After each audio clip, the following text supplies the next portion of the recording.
White House latest. New poll numbers are out on the president's job performance and his handling of the economy.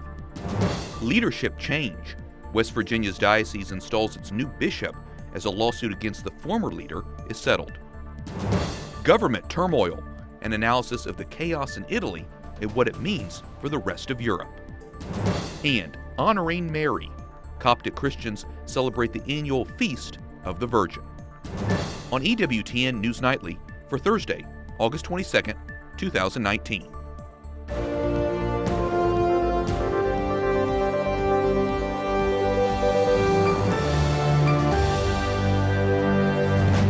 Good evening from Washington, D.C., and thank you for joining us for News from a Catholic Perspective.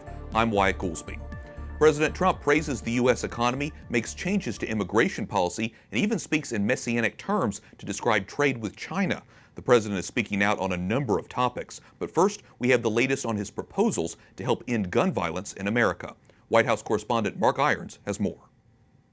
President Trump backs tighter background checks for gun purchases, but said he doesn't want to clear the way for more gun control. He's formulating a response to recent mass shootings before lawmakers return to Washington from their summer break. We're working on background checks. There are things we can do, but we already have very serious background checks. We have strong background checks. We can close up the gaps. Outside of Congress, the Trump administration is forging ahead with a policy change on immigration and a move that could increase the amount of time undocumented immigrant families are separated at the U.S. southern border. The new rule establishes a high national standard for care of children and families in custody. The White House will likely have to defend the policy change in court. On another matter, President Trump says he wants to challenge birthright citizenship. Where you have a baby on our land, you walk over the border, have a baby, congratulations, the baby is now a U.S. citizen. Turning to foreign policy, the president commented on his proposal to purchase Greenland and then a cancellation of his trip to Denmark when its prime minister said Greenland was not for sale. Greenland was just an idea, just a thought.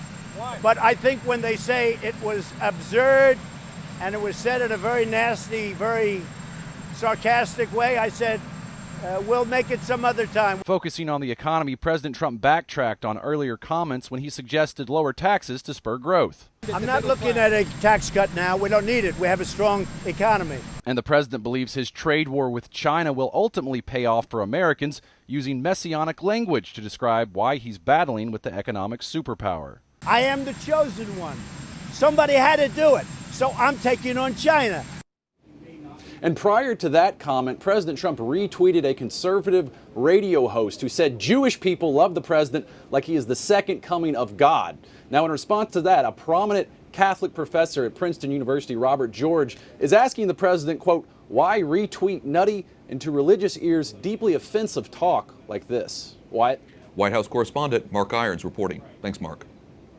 As the president gives the U.S. economy a strong rating, a new poll finds more Americans approve of the president's handling of the economy than they do of his overall job performance. According to a new AP NORC poll, 62% of Americans disapprove of how President Trump is handling his job overall. 36% approve. But when it comes to the economy, 46% of Americans approve of how President Trump is handling the economy, while 51% of Americans disapprove.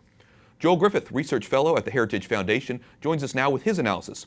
Joel, welcome back into the program. President Trump gives the U.S. economy high marks, but the reality seems to be more of a mixed bag. What do you think about where the U.S. economy stands at this point? Should Americans be concerned, especially in light of what's going on with China? Sure. Well, we continue to be in the midst of a record-long economic expansion. The fact is, since the beginning of 2018, when the tax cuts went into effect, we've seen more than 200,000 jobs created each month. Year-over-year wage growth is outpacing inflation. We saw 6% wage growth for those at the bottom of the income scale, 3% overall last year. So this is real wage growth. And Americans, the average family, they're seeing about $2,800 per year extra in their pockets as a result of the tax cuts. So these are all positives. One of the concerns, of course, is related to the trade war, the trade skirmish, however you want to word it, with China. The tariffs are having an impact. It's discouraging some business investment, and it is having an impact on consumers. So we've seen $2,800 in tax savings for the average family, but the average family is seeing about $800 a year now in tariffs. Mm-hmm. Thanks to the tariffs on China. And that is a concern. Right, hits them in so many different ways. We all remember the question made famous by former President Reagan, are you better off than you were 4 years ago.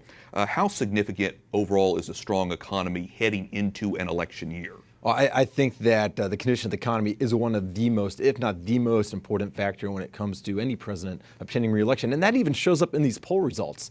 Even if you look at the approval rating on the economy amongst Democrats, for instance, 16% of Democrats approve of the president on the economy, whereas only 5% of Democrats approve of him overall. So his strong performance on the economy is definitely working in his favor right now.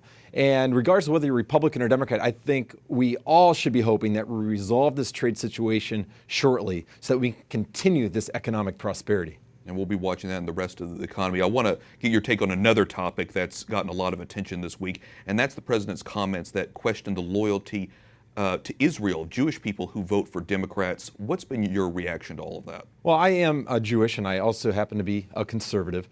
I think that we need to recognize that there are Jews that are committed to fighting anti-Semitism and that are committed to making sure that Israel's secure, that vote Democrat.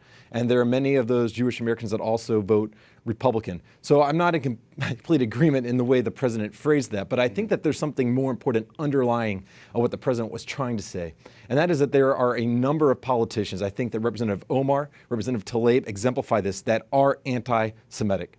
They have made repeated comments that are anti-Semitic. They oppose the very existence of the Jewish state, and I'm basing that on their support of the boycott, divestment, sanctions movement. They continue to raise copious amounts of money. They continue to have the backing of their party. They continue to serve in leadership roles in Congress, and that is very troublesome. And there are a small fraction of Jews that do support those two politicians, and it's a small fraction.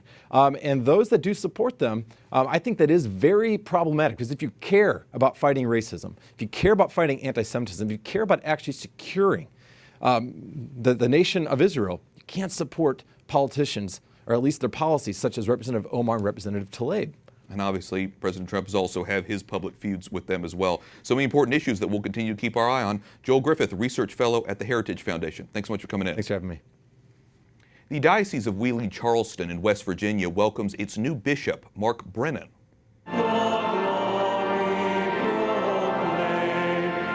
Bishop Brennan comes to the diocese after serving as an auxiliary bishop in Baltimore. The diocese includes nearly 75,000 Catholics. Brennan replaces Bishop Michael Bransfield, who resigned last year amid allegations of sexual and financial misconduct. The diocese says a lawsuit accusing Bransfield of molesting boys and men has been settled. A spokesman says the terms of the settlement are confidential. Amid a bitter trade dispute, South Korea says it will end a 3-year-old intelligence sharing deal with Japan. 한일 간 군사 비밀 정보 보호에 관한 협정. A South Korean official made the announcement today about sharing intel on North Korea. The decision will likely further aggravate ties with Japan, which is already at their worst since the countries established diplomatic ties in 1965.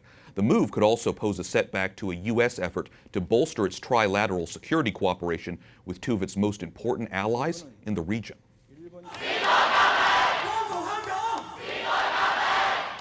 More anti-government protests in Hong Kong today. High school students gathered in a square to rally for political reforms. They chanted "Liberate Hong Kong" and called for Hong Kong's Beijing-backed leader, Carrie Lam, to step down. British Prime Minister Boris Johnson tells reporters Brexit needs to happen. It is vital for trust in politics that if you have a referendum, then you should act on the instructions of the voters. And that is why we must come out of the EU on October the 31st, deal or no deal. The comments came as Johnson met with French President Emmanuel Macron in France. Macron remained firm in his position that renegotiating the deal for Britain to leave the European Union is not an option. The president of Italy met with various political party leaders today to explore alternative government coalitions after the prime minister stepped down on Tuesday. La strada maestra è una sola: le elezioni anticipate. Silvio Berlusconi, the leader of a conservative political party and a former prime minister, spoke with reporters after meeting with the Italian president earlier today, calling for early elections. Italy's prime minister resigned earlier this week after Matteo Salvini, the country's interior minister, pulled his conservative party's support from the coalition government. It's now up to the president of Italy to either try to form a new coalition government or force an early election. We're joined now by Kishore Jayabalan, director of the Acton Institute's Rome office. He previously worked for the Vatican's Pontifical Council for Justice and Peace. Kishore, why has there been so much political turmoil in Italy's government? Well, to some degree, there's always been turmoil in Italian politics. It's a very fragmented system. There are many parties.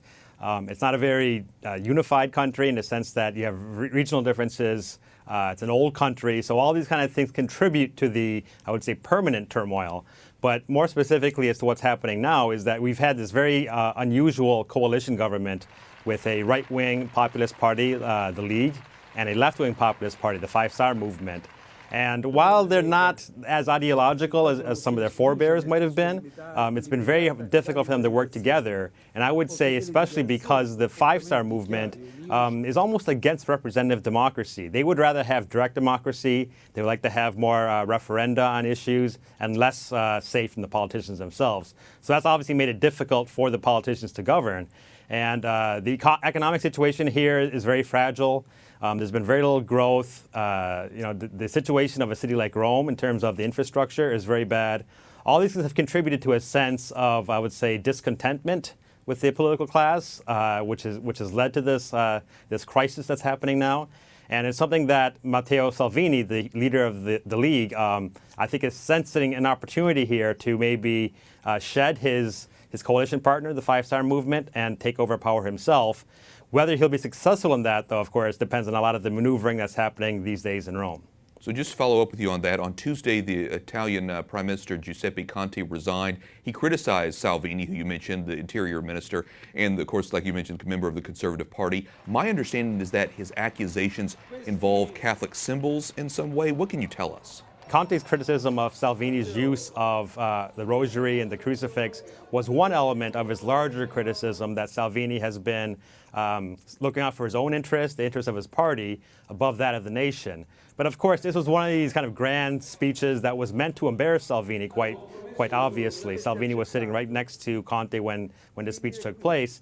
And I think it really almost plays into Salvini's hands, because the very moment that Conte said you shouldn't use the rosary, you're not respecting religious freedom and conscience, Salvini used that moment to take the rosary out of his pocket and kiss the cross and do all. It was great theater, but I think at the same time it's showing the Italian people that Salvini's with them on the use of religious symbols. Most Italians, I think, are in favor of it. It's the politicians that makes them uncomfortable because they don't like being shown as being less devout or less Catholic or less Italian by somebody like Matteo Salvini.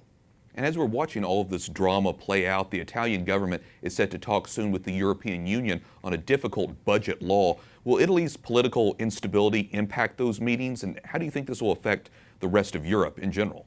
I'm not sure that the political instability will affect things in Europe right away. More serious is the economic problems. The Italian government is supposed to reach some kind of a budget deal with the European Union. I think that's more serious than political instability. And I think part of Salvini's, let's call it a trap for the Five Star Movement, is to say, let's see if you can, with a new government, come up with any kind of a budget deal. If they don't come up with a budget deal, the value-added tax, the VAT tax, will go up here, and that'll increase the economic difficulties for people. And I think Salvini and the League are looking at this as an opportunity to say, okay, we leave the government, it'll fail, the European Union will be forcing us to do things, and then Salvini can come back into power, probably with a bigger majority, and have more say over how things are run. It's a very complicated situation, but I think Italians usually have a way of muddling through, and that's probably what's going to happen. If not in the next couple days or weeks, in the next, I would say, 6 to 8 months.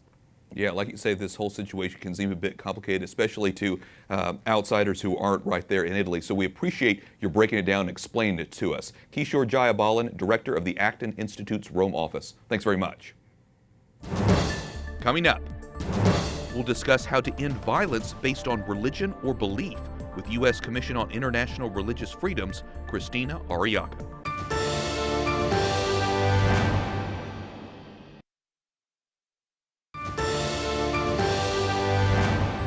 Today, religious freedom advocates around the world are highlighting the plight of victims who have been persecuted because of their faith. The United Nations is leading the effort in its first ever commemoration.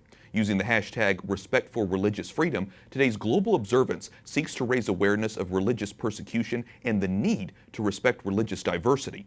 Joining me now to offer her insights is Christina Arriaga, Commissioner with the United States Commission on International Religious Freedom, also known as USCIRF.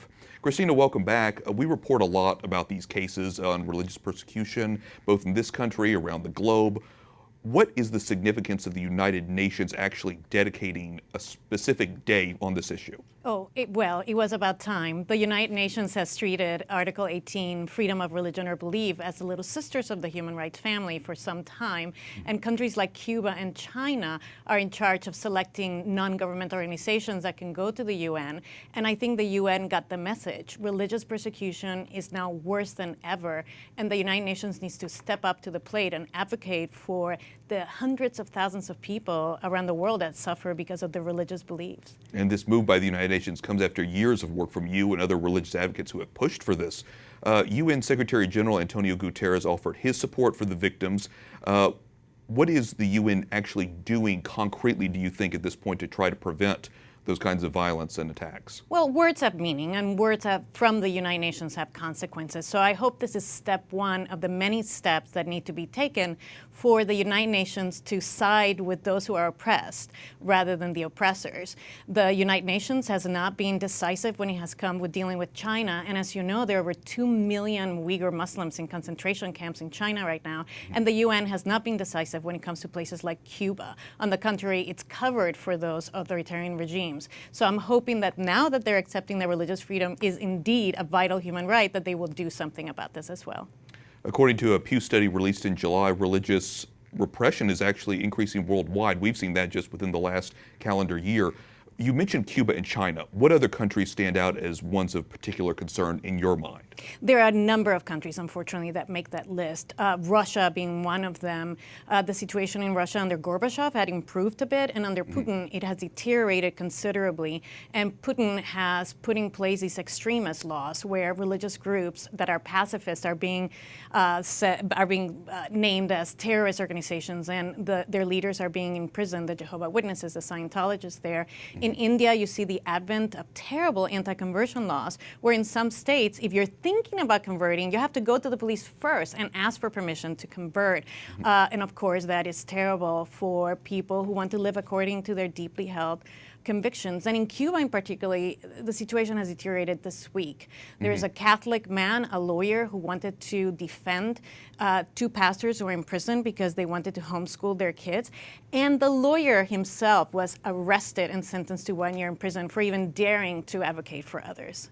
Wow, it's pretty incredible to think of all this, but like we say, it's so important that we continue to highlight the issue, and we talk with so many people like yourself to get up to speed on this. Christina Arriaga, Commissioner with the United States Commission on International Religious Freedom, thanks so much. Thank you.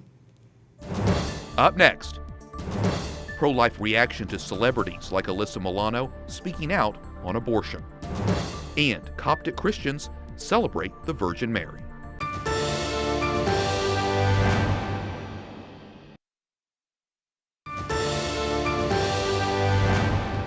Planned Parenthood clinics in several states are making changes since the organization's decision to leave the federal planning program Title X.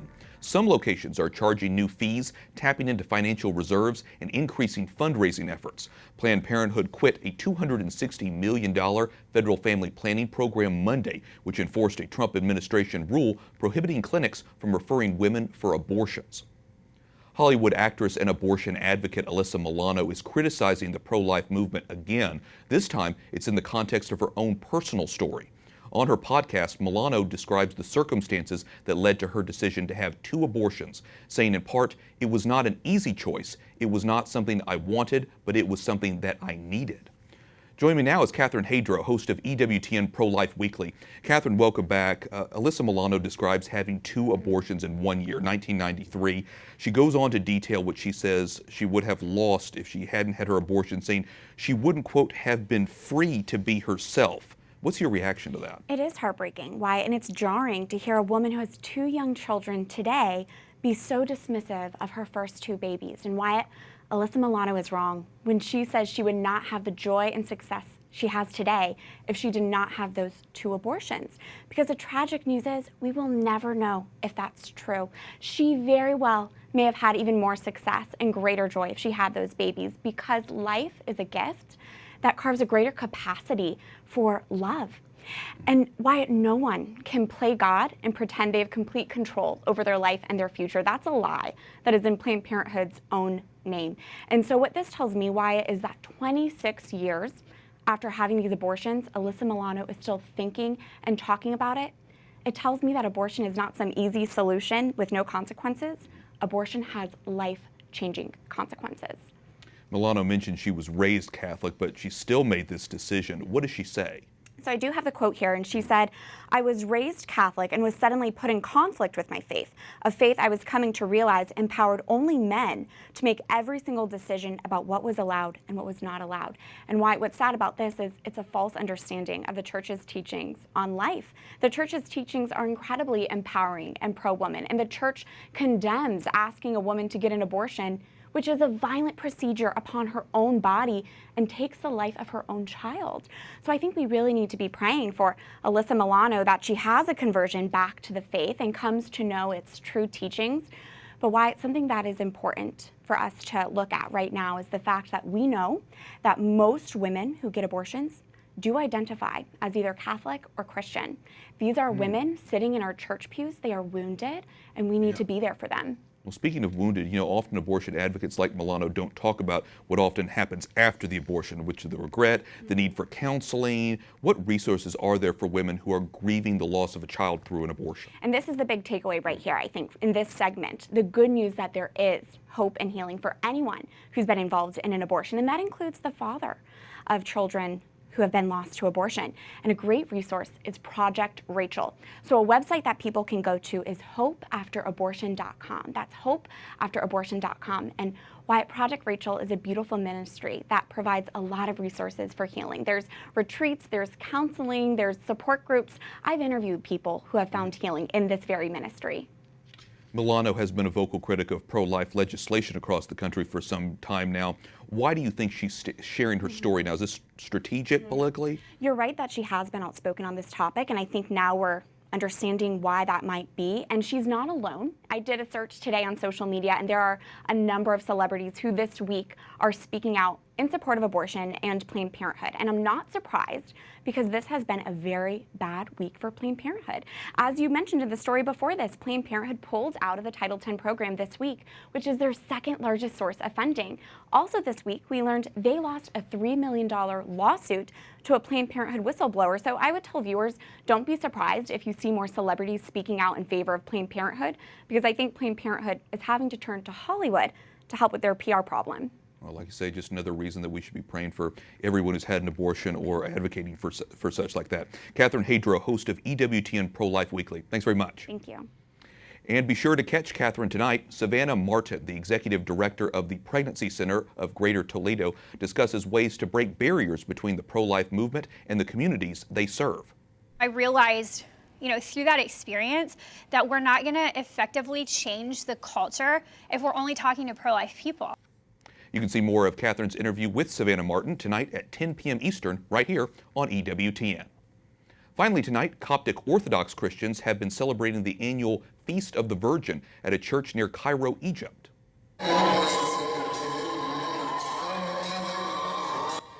The Christians have gathered at St. Mary's Church of Mosterod for a 15-day celebration marking the Assumption, when the Blessed Mother was taken up body and soul into heaven.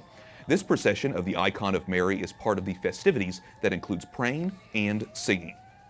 Always interesting to hear about different Christian traditions honoring our Mother in heaven.